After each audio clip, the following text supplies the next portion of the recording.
Lizard Cube has graced us with another gem in the making, Shinobi, Art of Vengeance, which we got a chance to preview in this newly released demo. Backed by Sega, they've already had their hands at revitalizing another one of their IPs, Streets of Rage 4, which ended up as a gorgeous and faithful sequel to the Genesis beat-em-up. This time, they're redrawing the legendary ninja platformer of the same era. That's right, we're going back to 16-bit platforming goodness with a dash of Metroidvania, or exploration action to throw into the mix. The controls are tight, the art style is unquestionably beautiful, and the map design teeters on being too open, but reins things in by providing picturesque vistas and animated backgrounds. It took me a little under an hour to get through the first stage in story mode, and roughly 10 minutes to breeze through it again in arcade mode, which became available after beating the first boss. Running through the hand-drawn fields and dash-slashing hostile ninjas will feel natural to any veteran of the platforming genre. Controls are intuitive and become expanded the more you play, unlocking different context-sensitive combos and moves as part of story progress or after purchasing them at a yokai merchant.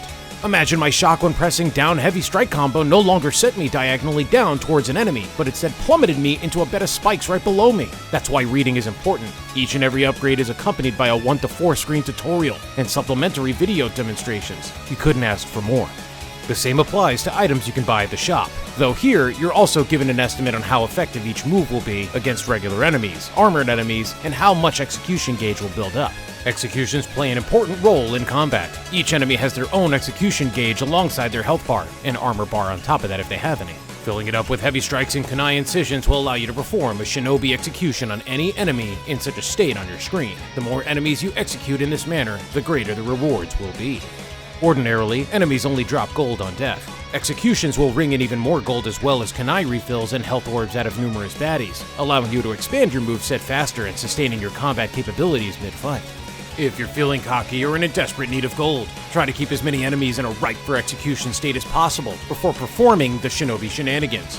Just as important as sustainability is target prioritization. While the game isn't very hard this early on, even a gang of trash mobs can overwhelm you if you don't act accordingly. This is especially obvious while attempting optional challenge rooms filled with wave after wave of elite squads. Take out the annoying sniper on the other side of a spike pit before taking on a giant axe-wielding yokai, young grasshopper.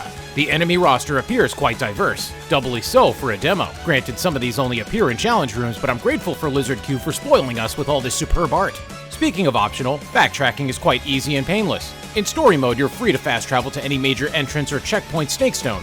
Not so in arcade mode. This refills your health and combat gauges. You'll run across locked doors and barriers which can only be broken with a specific move.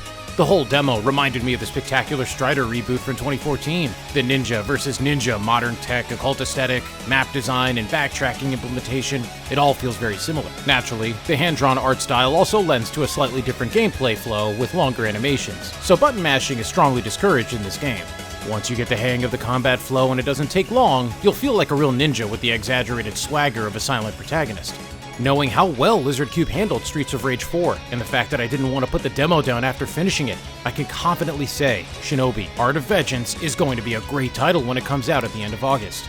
Look forward to our full review of Shinobi, Art of Vengeance, but until then, you could try the demo out for yourself. You won't regret it.